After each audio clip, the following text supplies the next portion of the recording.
Okay. No, it didn't say it. It said recording in progress. I didn't see that part. Okay. Yeah, I heard it too. Did you? Yes. Okay, well, we're gonna get started. Forgive the delay.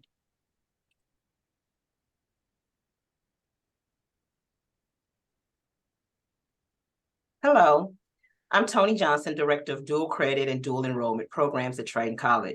Today's agenda for the school year of 25 Criminal Justice Dual Enrollment includes the following. We're going to cover introductions, the criminal justice pathways, course descriptions, course schedule, the textbooks and supplies that are required for the program, the criminal justice student expectations, dual enrollment, college and career pathways, and questions and contact information. Let's get started with introductions. Mr. Cantina, can you please start us off? Thank you. Hi, everyone. My name is Greg Katina. I am the Criminal Justice Department Chair and full-time faculty member here at Triton College. Thank you. Erica, can you please introduce yourself? Sure. Hi, everyone. My name is Erica Kuba. I am the career coordinator for Des Plaines Valley region. So I work with all 9 high schools that feed into Triton College that are included in this program. Thank you, Erica and Mr. Cantina. Before Mr. Cantina moves into the details of the fall 2024 courses, the dual enrollment cohort is focused on providing courses in each semester to high school students that earn college credit towards a law enforcement certificate. Since 2024 registration is quickly approaching, Mr. Katina will only focus on details for the fall 2024 course offerings. Spring 25 course offerings are explained in more detail during the class once you begin attending in the fall. At that time, we will work with the cohort to facilitate spring 2025 registration. Now I'm going to hand it over to Mr. Katina to provide details in regards to the 2024 courses. Mr. Katina. Thank you, Tony. All right, so welcome. We hope that this is something that you're all going to be interested in. So we've been doing dual credit here at Triton College for about 13 to 15 years now. The cohorts are kind of a new idea where students from a variety of high schools go through the program together, helps you build a camaraderie and meet some people from other schools. So fall 2024 is going to be similar to what we're offering this semester. The first class will be Introduction to Criminal Justice, which is kind of an overview of the entire criminal justice system.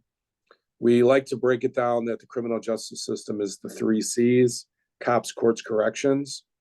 So you're going to learn a little bit about all of them, plus a few other topics that go hand in hand with criminal justice. The second class available will be patrol administration, and essentially it is a policing class. So the students will learn exactly what police officers do, everything from the application and hiring process and all the way through to what they do administratively, what a police department does, how it runs. So it's, again, a little taste of everything, but the concentration is on patrol officers and what they do. Like Tony said, spring 2025 will be these other 2 classes, but once you're enrolled in the fall of 2024, we will go over these other classes in detail. So if Tony wants to go to the next slide, we can talk about specifics. So CJA 111-650, that's Introduction to Criminal Justice. The class will run on Monday and Wednesday mornings from 8 a.m. to 9:45 a.m. We are in the R building, which is on the east side of the campus. The main college is on the west side of the campus. We are on the east side. Best way to describe it is we're on the athletic side. The baseball stadium, the football field, the women's softball stadium is all on our side of the street. The room number right now that it's assigned does not necessarily mean that's the room number it's going to be. Typically, we use one of 2 classrooms for the dual credit program. So let's not get locked into the room number. All I can tell you is for sure it will be in this building. Other than that, it's up for grabs. Scheduling takes care of all that for us. So the textbook that we're going to use is Introduction. It's called Criminal Justice Today, and it is an introduction textbook. We're currently using the 16th edition. By next year, the 17th edition may be out.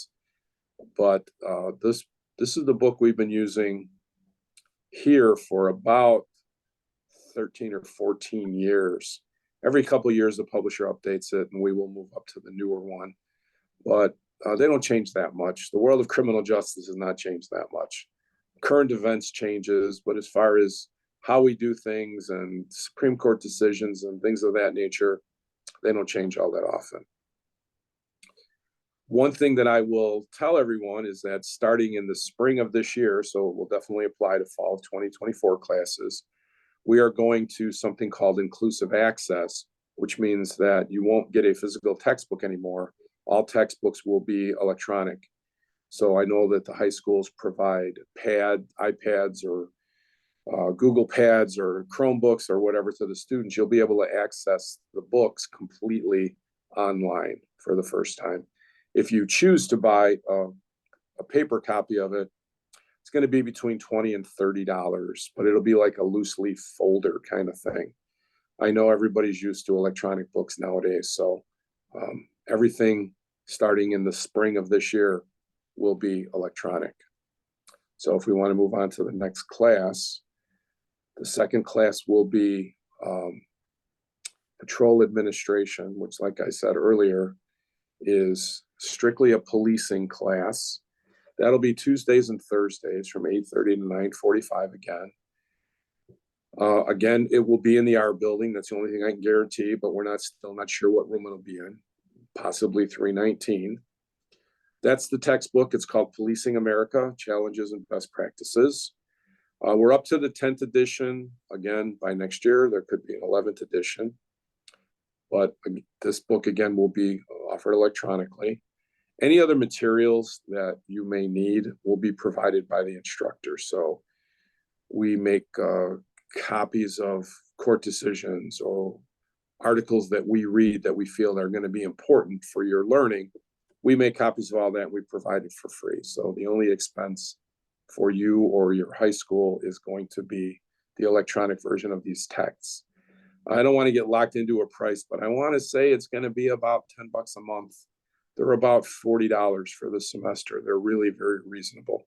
And I believe you get 5 or 6 months access to the book. But the publisher will, once you sign up, you'll get a code. And once you log into with the code, you'll have access to the book immediately. All right, if we want to move on to the next one, and I can discuss some of our expectations. So although you're all going to be high school students that are coming here, our expectations are sort of the same as we have for our traditional college students. We expect you to be on time. That includes attendance. In the high school world, I know it's significantly different. In the college world, if you miss 3 classes, you're kind of on the bubble and you may get dropped from that class. 3 seems to be the standard number. Also, in the college world, most of us don't differentiate between excused and unexcused absences. An absence is an absence. I always like to joke that the only excused absences are if you're in the hospital, if you've got called into the military, if you've got jury duty, obviously COVID, but that's about it. If you got the sniffles and you stayed home today, it's an absence. It's not an excused absence. Being on time to class, it's disturbing to the other students if you come walking in 10 minutes early, 15 minutes early. We all understand you're coming from different places, and somebody being late a minute or two, that's not an issue. You get caught by a train. It's happened to all of us. But that's not how the real world works. When you go to work at a job, your boss wants you to be on time every day. Same thing holds true for us. Be respectful of others. Their ideas and opinions are as valuable as yours. Your ideas and opinions are probably going to be different than mine. My background is different than yours. I'm obviously a lot older than you, so I have different life experiences than you. That doesn't mean that your opinion isn't valid. Doesn't mean my opinion is not valid. The only way that we're ever going to get along in this world is if we learn to listen to other people's opinions and respect them, even if we don't agree with them. Participation in class discussions and assignments. Just about every day, we're going to have a discussion about a topic. You're going to be called out and asked questions. You're going to get regular homework assignments. You're going to get regular exams in the classes. Depending on who your instructor is, you might get weekly quizzes. You might get, for example, I give what I call quarterly exams. Every 4 weeks, you're going to get another exam. And it's going to cover the material that we've covered in the previous 4 weeks. It's going to depend on who your instructor is. We're all a little bit different. Another thing is group work, networking with peers. Most of us are not huge fans of group work, and we know it's difficult. It's hard to send students home who are coming from 4 or 5 or 6 different high schools and expect them to get together and do group work. We know that it's difficult, and typically what happens, one person in the group does all the work and 3 other people still get credit for it. So when we're talking about group work, we're talking about stuff that we're going to do in class. Maybe we'll give you 10 minutes to solve a problem. I just recently gave my class what we call a 10-minute writing assignment. You pick a topic, you write for 10 minutes, and then you stand in front of the class and you talk about what you wrote about for 10 minutes. You're going to progress through the program together. That's the benefit of being in a cohort. Maybe you'll make some new friends. You're going to meet people from other schools, but there's strength in numbers. You know, you're having difficulty with a particular topic. Your neighbor might not, and they might be able to help you through things. It also eases the transition to college academics. I know high school students work really hard, but so do college students, but our expectations are different. You're probably going to get a lot more writing assignments than you're going to get maybe in your high school class. Our whole thing in the criminal justice world is teaching students to be better communicators. And the only way we can do that is by giving you writing assignments and having group discussions in class. We also limit the number of instructors so that you can build a relationship. Currently, there's only 2 of us who teach the dual credit program. That's it. We have about 15 or 16 instructors here, but only 2, because we want you to have a relationship with us. And I guess most importantly is that we want you to have a good time and have fun, enjoy yourself. Hopefully you're doing this because you want to learn about this topic, and this is the way to do it. You're going to get a head start on college. You're going to earn a bunch of credits that are going to apply, whether you come here or go to another school. I mean, obviously we want you to come here, but all of these classes should apply as credits toward a degree or certificate program later. All right, Tony, thank you. Okay. Thank you, Mr. Cantina. As a dual enrolled student, the expectations that Mr. Cantina outlined are also expected of traditional students. Any student that comes on campus is considered a traditional student. Therefore, as a dual enrolled student, it is important that you understand that you're going to earn college credit and high school credit at the same time. The final grade is part of your permanent college record, meaning if you earn an A, you get an A on your transcript. If you don't earn an A, that's the grade that will be on your college record. All college policies apply to you because you're dual enrolled. You'll be coming on the campus, participating in a different way than you would when you're attending it at your high school. The content is not altered to accommodate high school students. It is the exact same curriculum. So whatever our traditional students are learning, that is what you will learn. There are no special adjustments because you're a high school student. The expectation is that you can live up to a traditional student because you have already displayed you have the qualifications to do so at high school. Dual enrollment students must abide by all the college calendars. So for example, if you're on spring break at your high school, but we have classes here at Triton, the expectation as a dual enrolled cohort student is that you will be here on campus because we are not on spring break. However, when the college is closed for spring break, you do not come to campus. You are allowed to stay at your high school. So same expectations that apply. So whatever calendar days that we attend or do not attend are the ones you must adhere to while you are a dual enrolled student.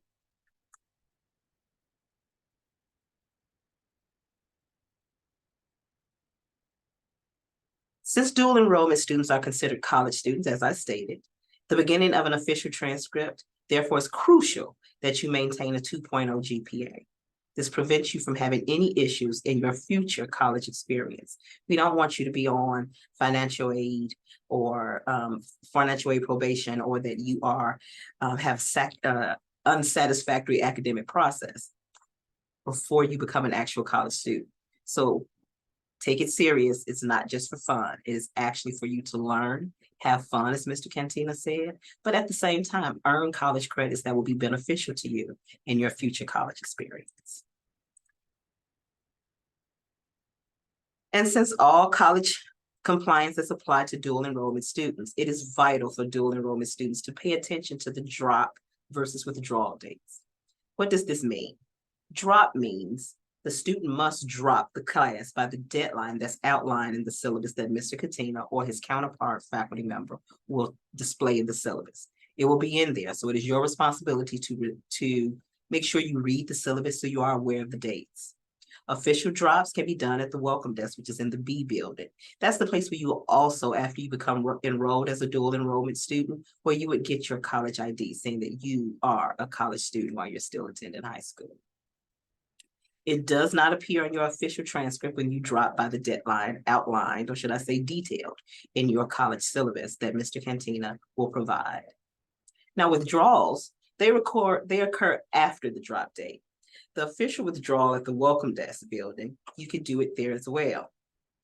You'll get a grade of W, which will stay on your transcript, which means you had an unsuccessful attempt at completing that course. It does not affect your GPA, but may affect your future financial aid and or selective enrollment programs, depending on which pathway you decide once you graduate high school.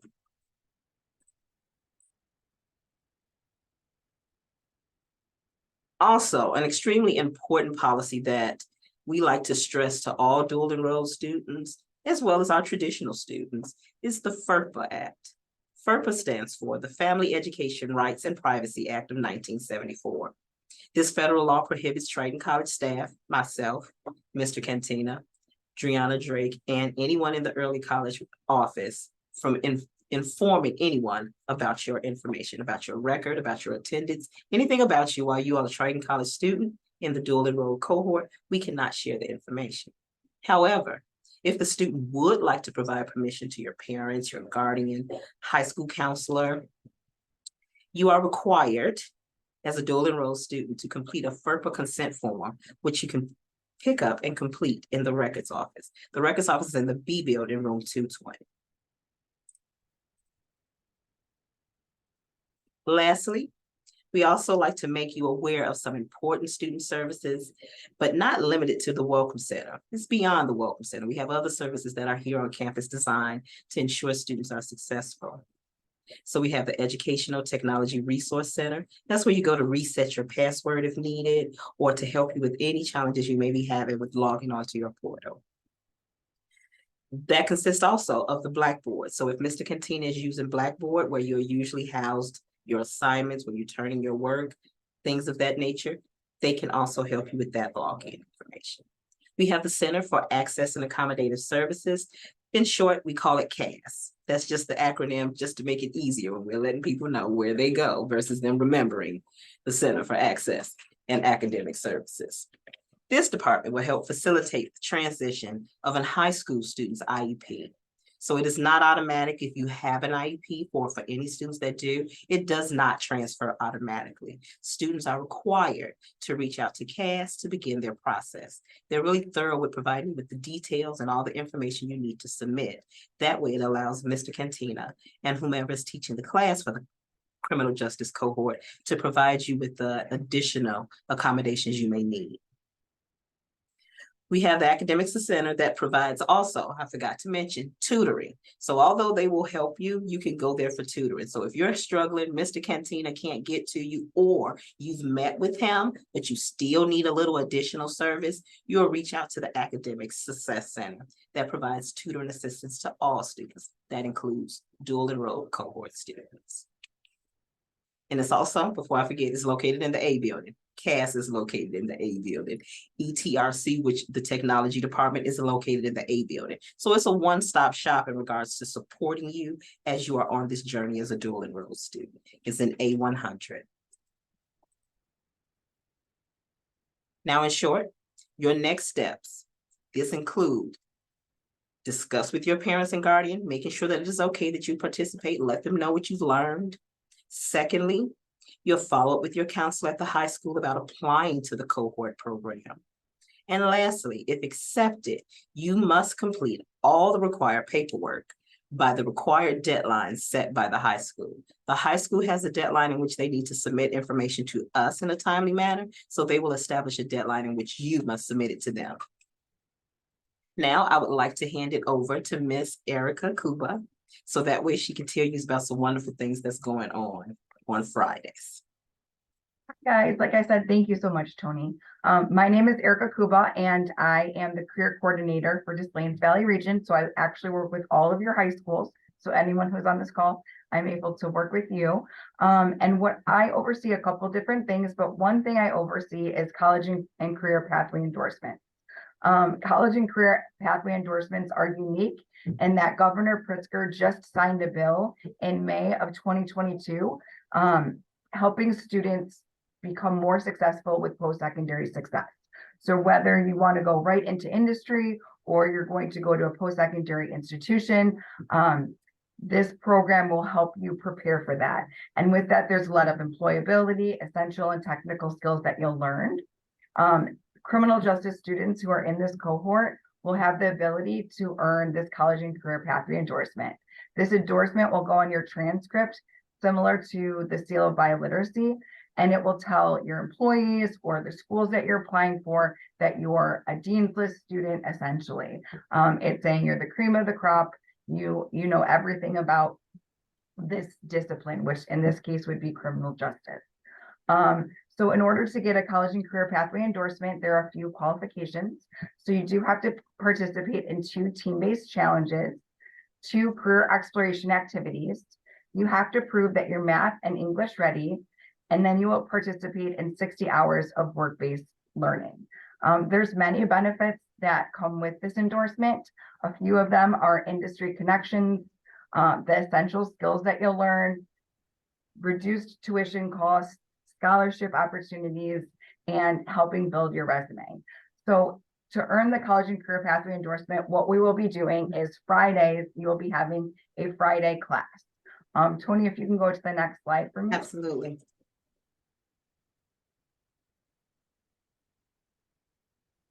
So we'll be doing a Friday class that will be from 8:30 a.m. to 10 a.m. in a to be determined building. Currently this year, we're in the R building. So it's in the same classroom that the criminal justice students are receiving their coursework throughout the week. But that room still can change. Throughout this course, we'll be going over the college and career pathway requirements. So all of those things that I just mentioned, those team-based challenges, the career exploration, we'll be doing that during this time. It's very exciting. I know Mr. Cantina doesn't necessarily love group projects, but I do. So you will be working in small groups with your peers who are also very interested in criminal justice like yourself, doing amazing fun activities with industry professionals. So for example, one of our team-based challenges this year, we had our students in 2 teams and they both solved cold cases where there was newspaper clippings, interviews, there was pictures, photographs, scene of the crimes, maps, time stamps, all this information where the students worked together to solve a cold case with an ex-Secret Service agent. So the students loved that. They learned so much in doing this, just working together. It was fun. Right now, everyone's working on a community extension project where they're reaching out to individuals in their community, police officers, detectives, seeing what they can do to help their community be a better place. So it's really exciting stuff. And it also will introduce you to industry professionals. Another thing that we do is a career panel. So that's one of the career exploration activities. So we'll have people who used to work as attorney general assistants, Secret Service agents, detectives, judges, everyone throughout different disciplines of criminal justice to help you explore what discipline you're most interested in. The program will help you become career ready.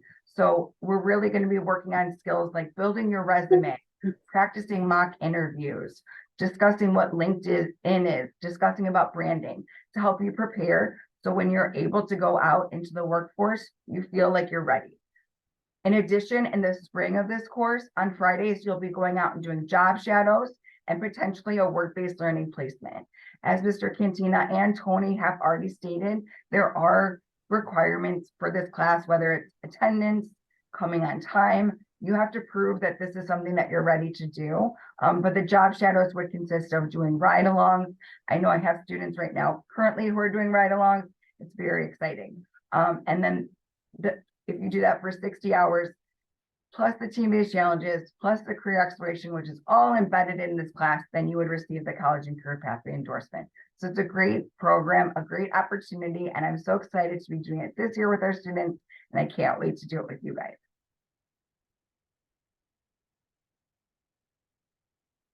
Next slide.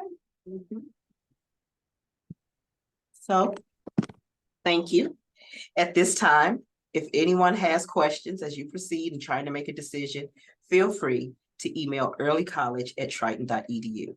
And thank you again for attending, and I hope to see you next fall. I think we all hope to see you next fall. Have a good one. Thank you, everyone. Thank you.